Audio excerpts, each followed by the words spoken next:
नमस्कार विद्यार्थी मित्रांनो, 12वी सीईटी एंट्रन्स एक्झामिनेशनचे फॉर्म फिलिंग स्टार्ट झालेले आहे आणि या जानेवारी महिन्यामध्ये जानेवारी 2025 मध्ये आपण तो फॉर्म भरत आहोत। एक्झॅक्ट प्रोसेस कशी आहे, स्टेप बाय स्टेप प्रोसेस काय, कुठले डॉक्युमेंट अपलोड करावे लागतील, या सर्वांविषयी माहिती या व्हिडिओच्या माध्यमातून मी तुम्हाला देणार आहे। तुमचा ग्रुप पीसीएम असेल किंवा पीसीबी असेल किंवा पीसीएमबी असे दोन्ही फॉर्म तुम्हाला जर भरायचे असतील तर काय प्रोसिजर आहे सीईटी एक्झाम फॉर्म फिलिंगची, एंट्रन्स एक्झाम फॉर्म फिलिंगची या व्हिडिओच्या माध्यमातून जाणून घेणार आहोत। तर अक्षय व्ह्यू पॉइंट या माझ्या युट्यूब चॅनलला सबस्क्राईब केलं नसेल तर करून ठेवा, कारण ऍडमिशन होईपर्यंत बरेचसे व्हिडिओ मी दरवर्षी अपलोड करत असतो, यावर्षी देखील करत राहणार आहे।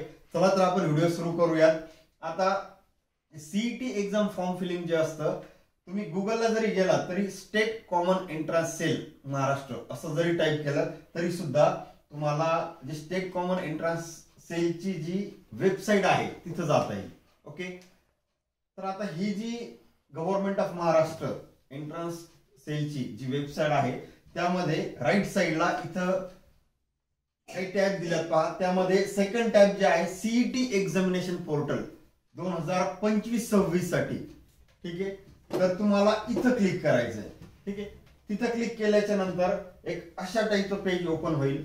ज्यांचं ऑलरेडी रजिस्ट्रेशन असेल, आता बऱ्याच विद्यार्थ्यांनी रजिस्ट्रेशन केलं नाहीच आहे, तर त्यांना पहिले न्यू युजर किंवा रजिस्टर आधी करून घ्यावं लागेल, त्यानंतरच हे लॉग इन होईल। ओके, तर पहिल्यांदा तुम्ही रजिस्टरला क्लिक करा। आता रजिस्टर करत असताना काही फील्ड्स तुम्हाला फिल करणं मॅन्डेटरी आहे, आवश्यक आहे।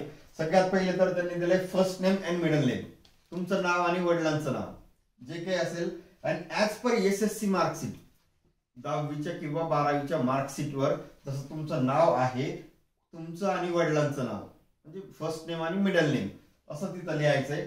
सेकंडला आहे last name as per 10th marksheet SSC marksheet. ठीक आहे, त्यानंतर ईमेल आयडी, प्रत्येक विद्यार्थ्याचा ईमेल आयडी असणं हे एक आवश्यक बाब आहे, कारण मेडिकलला जा, इंजिनिअरिंगला जा, टेक्नॉलॉजी असेल, फार्मसी असेल, जे काही असेल, तुम्हाला ईमेल आयडी असणं आवश्यक आहे। बरेचसे व्हेरिफिकेशन त्यावर येत असतात, तर तुमचा स्वतःचा वैयक्तिक विद्यार्थ्याचा, आई वडिलांचा नाही, विद्यार्थ्याचा ईमेल आयडी नसेल तर क्रिएट करून ठेवा, असेल तर मग हरकत नाही, इथं तो तुम्ही टाकायचा आहे। तर ईमेल आयडी टाकल्याच्या नंतर ते एक पासवर्ड तुम्हाला विचारेल, एक पासवर्ड सिलेक्ट करायचा आहे। तो पासवर्ड असा पाहिजे की इथं त्यांनी दिलाय त्यामध्ये एक कॅपिटल लेटर ऍटलिस्ट, एक स्मॉल लेटर ऍटलिस्ट, नंबर्स आणि जे सिम्बॉल्स असतात @ हॅश वगैरे असं तुम्ही टाकू शकता। फॉर एक्झाम्पल सांगतो तुम्हाला, अक्षय @123 असं जर टाकलं तर ए कॅपिटल बाकी स्मॉल 1 2 3 पण येईल, हॅश पण येईल, अशा टाईपचा एक स्ट्रॉंग पासवर्ड सिलेक्ट करायचा आहे आणि तोच पासवर्ड तुम्हाला इन फ्युचर यूज होणार आहे। कन्फर्म पासवर्ड मध्ये जाऊन परत तोच पासवर्ड एकदा तुम्हाला एंटर करायचा आहे। त्याच्या खाली डेट ऑफ बर्थ, अशा टाईपचं डेट ऑफ बर्थ सिलेक्ट करण्यासाठी तुम्हाला येईल, तुमची बर्थ डेट सिलेक्ट करा आणि बर्थ डेट सिलेक्ट केल्याच्या नंतर तुम्हाला रजिस्टरवर क्लिक करायचं। ठीक आहे, त्यानंतर एक अशा टाईपचा मेसेज तुमच्या स्क्रीनवर येणार आहे की ईमेल व्हेरिफिकेशनसाठी तुम्ही जो ईमेल आयडी एंटर केलेला आहे त्या ईमेलवर तुम्हाला जायचंय आणि त्या ईमेलवर अशा टाईपचा एक मेल तुम्हाला येईल, इथे असेल पहा व्हेरीफाय ईमेल, मुद्दामून मी बोल्ड केलंय, इथे असेल व्हेरीफाय ईमेल, त्या व्हेरीफाय ईमेलवर तुम्हाला क्लिक करायचंय। हा, क्लिक केल्याच्या नंतर अशा टाईपची एक विंडो तुम्हाला दिसेल। हे दिसल्याच्या नंतर confirm validity of email address, जो काही तुमचा ईमेल ऍड्रेस दिलेला असेल, परत अजून एक असेल की क्लिक हिअर टू प्रोसीड, इथं लिहिलंय पहा क्लिक हिअर टू प्रोसीड। हे केल्याच्या नंतर तुम्हाला एक मेसेज डिस्प्ले होईल, तो असेल your email address has been verified. ठीक आहे, अशा टाईपचा तो म्हणजे तुमचा ईमेल ऍड्रेस हा व्हेरीफाय झालेला आहे। आता तुम्ही फॉर्म भरू शकता। ठीक आहे, आता ज्यावेळेस तुम्ही लॉग इन करायला जाल त्या सीईटी सेलच्या वेबसाईटवर, आयडी एंटर करा, पासवर्ड टाका आणि मग साइन इन होईल। ठीक आहे, ही झाली रजिस्ट्रेशन प्रोसेस। आता इथून पुढे तुम्हाला फॉर्म भरायचा, तुम्ही रजिस्टर केलेला आहे आणि हा तुम्हाला इथं साइन इन करता येईल आयडी पासवर्ड एंटर करून। ठीक आहे, साइन इन केल्याच्या नंतर युजर इन्फॉर्मेशन किंवा युजर इन्फो असा टॅब तुम्हाला दिसेल, तर इथं तुम्हाला तुमची इन्फॉर्मेशन फिल करायची। सगळ्यात पहिले तर मोबाईल नंबर एंटर करा, मोबाईल नंबर असाच एंटर करायचा आहे की ज्यावर ओटीपी आल्याच्या नंतर तुम्हाला एंटर करता येईल. इथून पुढे बराच वेळेस त्या मोबाईलला ओटीपी येईल, तर एकच मोबाईल इथून पुढे ऍडमिशन होईपर्यंत यूज केलेला बेटर असेल. ठीक आहे, तर मोबाईल नंबर व्यवस्थित एंटर करा. फादर्स फर्स्ट नेम, फक्त पहिलं नाव टाकायचंय, वडिलांचं पहिलं नाव, आईचं पहिलं नाव, mother's first name. Gender select करा, मेल फिमेल जे असेल ते. तुमचं रिलीजन, हिंदू मुस्लिम शीख जे काही असेल रिलीजन सिलेक्ट करा. त्यानंतर रिजन, तुम्ही रुरल आहात का अर्बन आहात ते रिजन सिलेक्ट करायचं, ग्रामीण की शहरी. Mother tongue Marathi, nationality Indian. Mother tongue तुमची जी कुठली असेल, मराठी हिंदी जे काही असेल ती, नॅशनॅलिटी इंडियन. तुमचा इन्कम सिलेक्ट करायचा आहे, ते मी सांगतो तुम्हाला. मॅरिड स्टेटस, मॅरिड आहात की अनमॅरिड आहात ते सिलेक्ट करा. आता इन्कम ज्यावेळेस सिलेक्ट करायचं आहे तुम्हाला, इथं त्यांनी रेंज दिलेले आहेत.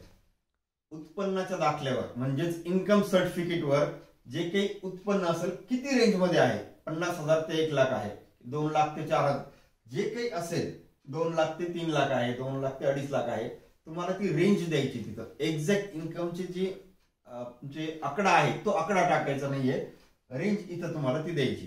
ठीक आहे, रेंज सिलेक्ट केल्याच्या नंतर तुम्हाला ऍड्रेस साठी ते विचारते. मग तुमचा डिटेल ऍड्रेस जो आधार कार्डवर असेल तो टाकलेला बेटर असेल, तो एंटर करा. स्टेट, डिस्ट्रिक्ट हे तुम्हाला, आणि तुमचा तालुका तो एंटर करायचा आहे.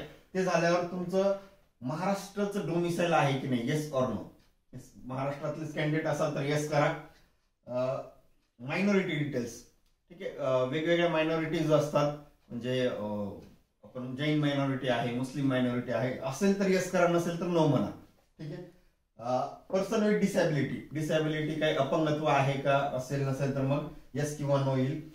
Select SSC equivalent passing year, 10वीला पासिंग इयर तुमचं कोणतं आहे, 2023 असेल, 22 असेल, तुमच्या मार्कशीटवर जे काही असेल ते तुम्हाला इथे एंटर करायचं आहे. ठीक आहे, तुमचे पर्सेंटेज किती आहेत, 96 आहेत की 97 आहेत, 80 आहेत, तर ते पर्सेंटेज तुम्हाला एसएससी चे एंटर करायचे आहेत. आणि तुमचं बोर्ड, एसएससीचं बोर्ड कुठलं आहे, महाराष्ट्र स्टेट बोर्ड आहे तुमचं की सेंट्रल बोर्ड आहे, जे कुठलं बोर्ड असेल ते तुम्ही सिलेक्ट करायचं आहे.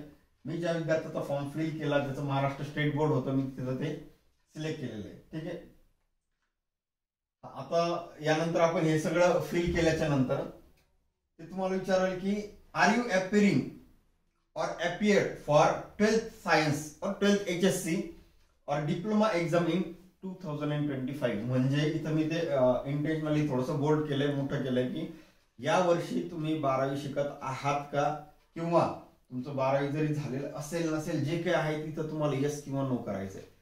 करंटली जे विद्यार्थी आता फॉर्म भरतायत, मॅक्झिमम स्टुडंट हे 12वी अपियर असतील, ते काही पास आउट पण असतील, ते सुद्धा रिपीट करतात आणि फॉर्म भरत असतात.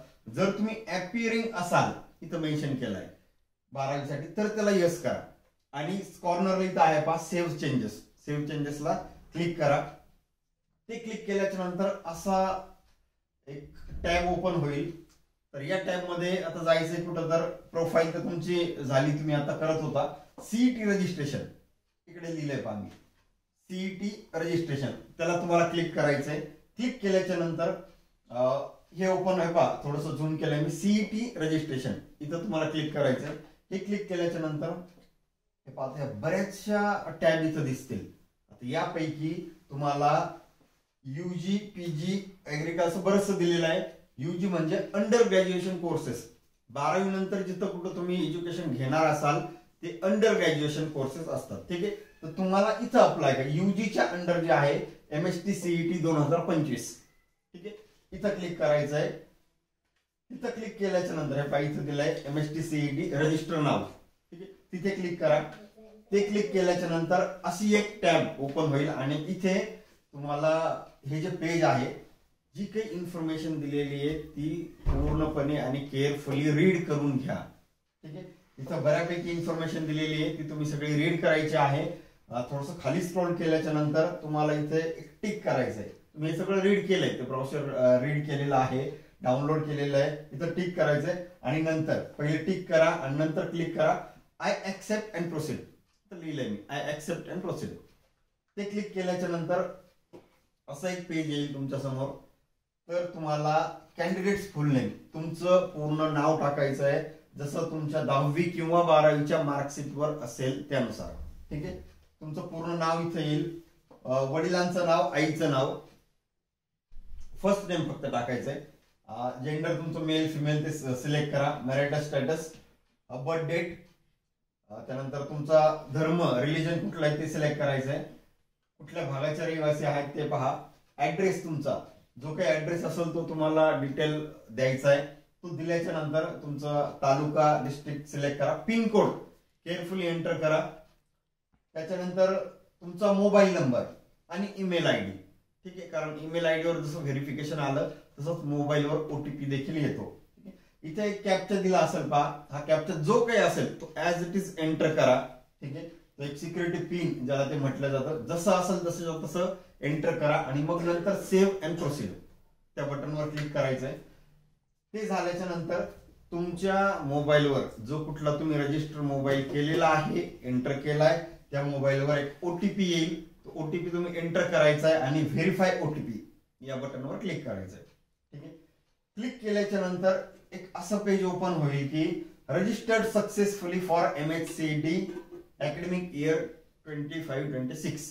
ठीक आहे, 2025-26 साठी तुमचं रजिस्ट्रेशन इथं झालेलं आहे सक्सेसफुली आणि एक ऍप्लिकेशन नंबर येईल बा, तो ऍप्लिकेशन नंबर नोट डाऊन करून घ्या, note down your application number.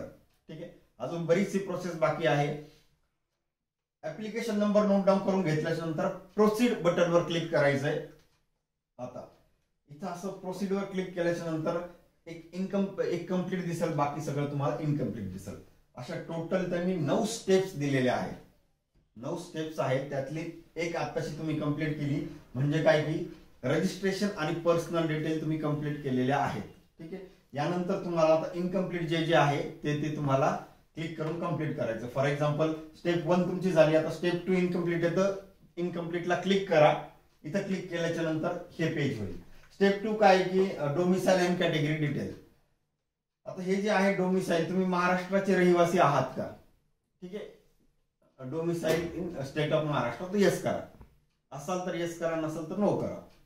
नंतर तुमची कॅटेगरी निवडा, तुम्ही डिसॅबिलिटी दिव्यांग व्यक्ती आहात का, ते येस किंवा नो तिथं क्लिक करायचंय. इथं थोडीशी काळजी तुम्हाला अशी घ्यायची की ज्यावेळेस तुम्ही कॅटेगरी सिलेक्ट करा, काही विद्यार्थी ओपन कॅटेगरीचे असतील, जनरल कॅटेगरी, काही विद्यार्थी ह्या रिझर्व्ह कॅटेगरी मधले असतील, तर इथं केअरफुली थोडीशी काळजी अशी घ्यायची आहे, कारण कधी तुम्हाला कास्ट सर्टिफिकेट नंबर एंटर करायचा आहे, कधी नाही करायचा आहे, ईडब्ल्यूएस काय, इथं सगळं ते दिलेलं आहे.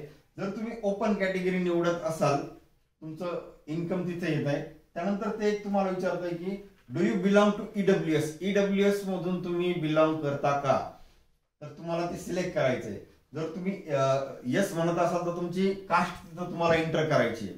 ठीक आहे, त्यानंतर डिसॅबिलिटी आहे की नाही ते. आता जर तुम्ही ओपन कॅटेगरी मध्ये नसाल, जर तुम्ही रिझर्व्ह कॅटेगरी मध्ये असाल, SC ST NT VJ SBC SEBC, ठीक आहे, तर ती तुम्हाला सिलेक्ट करायची. ज्यावेळेस तुम्ही कॅटेगरी सिलेक्ट कराल, SBC OBC NT VJ ज्यावेळेस सिलेक्ट कराल त्यावेळेस असा एक मेसेज येईल पहा, तुम्हाला तुमच्या कॅटेगरीचं कास्ट सर्टिफिकेट, कास्ट व्हॅलिडिटी आणि नॉन क्रिमिलियर हे तुम्हाला कॅपच्या ऍडमिशन प्रोसेसच्या वेळेस लागणार आहे. म्हणजे मे जून जुलै नंतर ज्या ऍडमिशन प्रोसेस सुरू होतात, सेंट्रलाइज ऍडमिशन प्रोसेस, ठीक आहे, कॅप 2025, त्या सुरू असताना जर तुम्ही आता कॅटेगरी सिलेक्ट केली, SBC NT VJ जे काही असेल OBC, तर तुम्हाला नॉन क्रिमिलियर 31 मार्च 2026 पर्यंत व्हॅलिड असेल असं.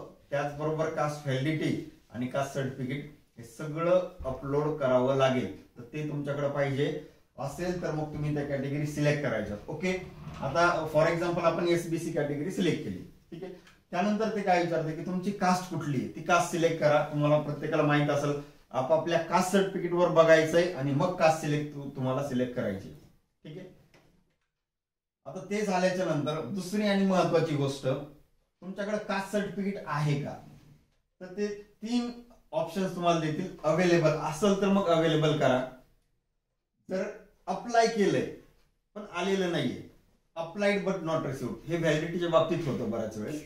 आणि नॉट अप्लाइड, तुम्ही अप्लाय केलंच नाही, असे 3 ऑप्शन दिले. त्यातलं मोस्टली कास्ट सर्टिफिकेट असेलच तुमच्याकडे तर अवेलेबलला क्लिक करा.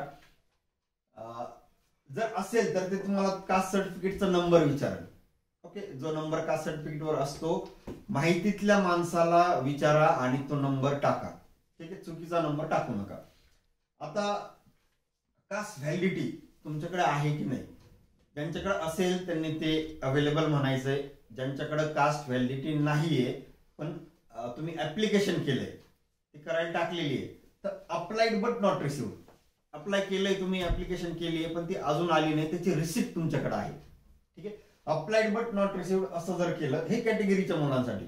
ठीक आहे, तर ते तुम्हाला विचार अप्लाइड बट नॉट रिसिव्ड म्हणजे तुमच्याकडे रिसिप्ट आहे, तर ते तुम्हाला काय विचारतंय की तो ऍप्लिकेशन नंबर त्या रिसिप्टवरचा एंटर करा, जो काही असेल तो तुम्हाला एंटर करायचा आहे. त्यानंतर ऍप्लिकेशन डेट काय, त्याच रिसिप्टवर ऍप्लिकेशन डेट ही आलेली असते. आणि caste validity certificate issuing authority name, कुठल्या ऑथॉरिटीने इश्यू केले हे वरती पण दिलेलं असतं आणि त्यांचा स्टॅम्पवर पण असतं. कुठल्या डिस्ट्रिक्टचं आहे त्या जिल्ह्याचं नाव तुम्हाला सिलेक्ट करायचंय. ठीक आहे, त्यानंतर त्या रिसिप्टवर जे नाव आहे व्हॅलिडिटी रिसिप्टवर, त्यानुसार नाव तुम्हाला इथे एंटर करायचंय, पूर्ण नाव.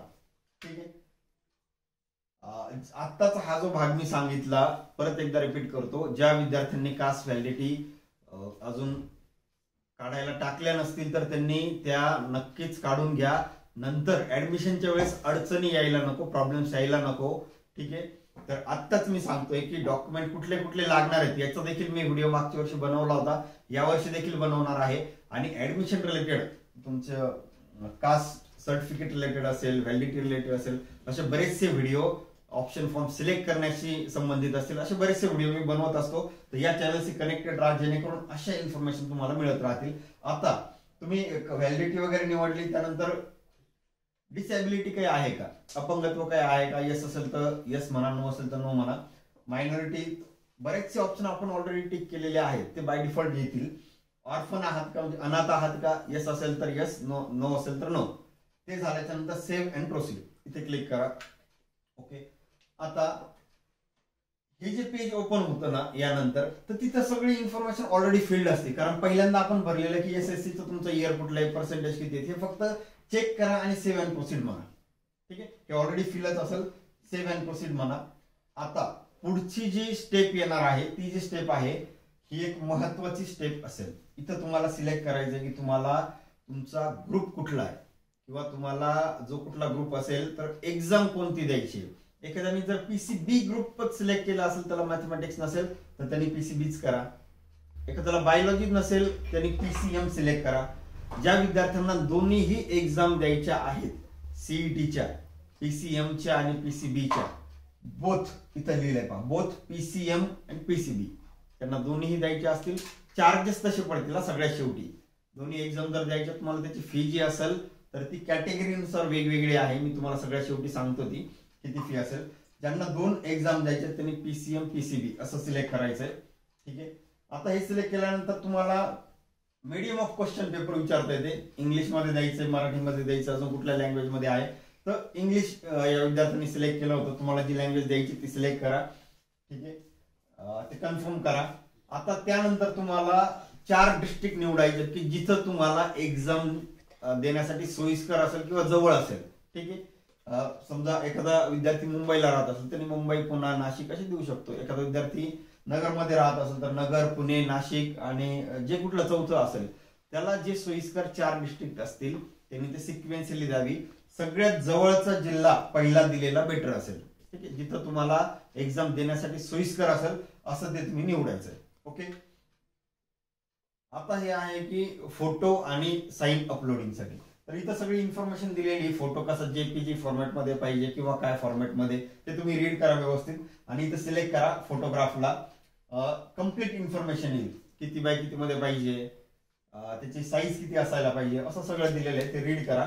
त्यानंतर तुम्ही हे सगळं रीड केल्यावर येस आय ऍग्री क्लिक करा. फोटोग्राफ जेव्हा सिलेक्ट करता इथे त्यास अशी एक टॅब ओपन होईल. ठीक आहे, या टॅब मध्ये इथं दिलेलं असतं, इथं ओपन म्हणा.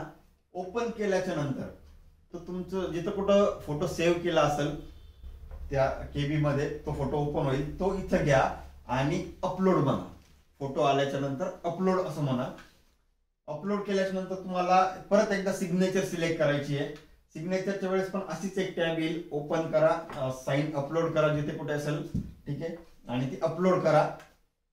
फोटो आणि साइन तुमचा असा येईल, सेव्ह अँड प्रोसीड म्हणा, ठीक आहे.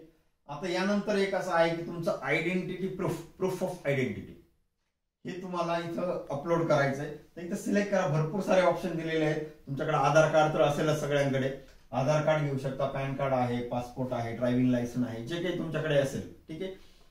तर आधार कार्ड समजा आपण सिलेक्ट केलं तर मग तुम्हाला इथं या पेजवर इथं आधार कार्ड दिसेल किंवा जे डॉक्युमेंट तुम्ही अपलोड करणार आहात त्याचं नाव दिसेल आणि इथं अपलोडसाठी एक एरो येईल वरच्या डायरेक्शनने. त्या एरोवर क्लिक करा. क्लिक केल्याच्या नंतर पुन्हा एकदा अपलोडिंगसाठी ही पेज ओपन होईल. ओपन म्हणून जो काही फोटो असेल, आधार कार्डचा इमेज असेल, जेपीजी असेल, पीडीएफ असेल, जे दिलेले फॉर्मॅट आहेत त्यापैकी एका फॉर्मॅटमध्ये तुमचा आधार कार्ड येईल. परत इथे अपलोड म्हणायचं आहे. अपलोड झाल्याच्या नंतर इथे तुम्हाला ते व्ह्यू करता येईल तुम्ही करेक्ट अपलोड केलंय की नाही. असेल तर मग सेव्ह अँड प्रोसीड. त्यानंतर सेव्ह केल्यावर हा फॉर्म सगळा एकदा तुम्हाला चेक करायचा आहे. तुमचं नाव बरोबर आहे का, जे काही तुम्ही एंटर केलेले आहे, बर्थ डेट वगैरे, हे सगळं एकदा तुम्ही चेक करून घ्या. चेक झाल्याच्या नंतर सगळ्यात शेवटी प्रोसीड फॉर पेमेंट, ठीक आहे. सगळा फॉर्म एकदा चेक करा आणि नंतर प्रोसीड फॉर पेमेंट असं म्हणायचंय, ठीक आहे. फॉर्म भरताना शक्यतो मिस्टेक करू नका. आता इथं आल्याच्या नंतर परत एकदा ते तुम्हाला surety, are you sure to proceed for payment, yes म्हणा. आता इथं तुमचं पेमेंट डिस्प्ले करेल, ठीक आहे. आता हा जो विद्यार्थी आहे, या विद्यार्थ्याने, हा विद्यार्थी कॅटेगरीचा आहे आणि त्याने पीसीएमबी असं दोन्ही सिलेक्ट केलं होतं, ठीक आहे. जनरल कॅटेगरी जर असेल तर 1000 रुपये पीसीएम साठी आणि 1000 रुपये पीसीबी साठी. जर तुम्ही एकच एक्झाम देताय, एंट्रन्स एक्झाम, तर मग तुम्हाला 1000 रुपये लागतील. जर दोन्हीही देताय, पीसीएमबी जनरल कॅटेगरी, ओपन कॅटेगरीच्या विद्यार्थ्यांना, तर मग 2000 रुपये लागतील. पीसीएमबी बोथ दोन्ही दिले तर. जर कॅटेगरीचे विद्यार्थी असतील तर पीसीएम साठी, फिजिक्स, केमिस्ट्री, मॅथमॅटिक्स, यासाठी 800 रुपये आणि पीसीबी साठी 800 रुपये, ठीक आहे.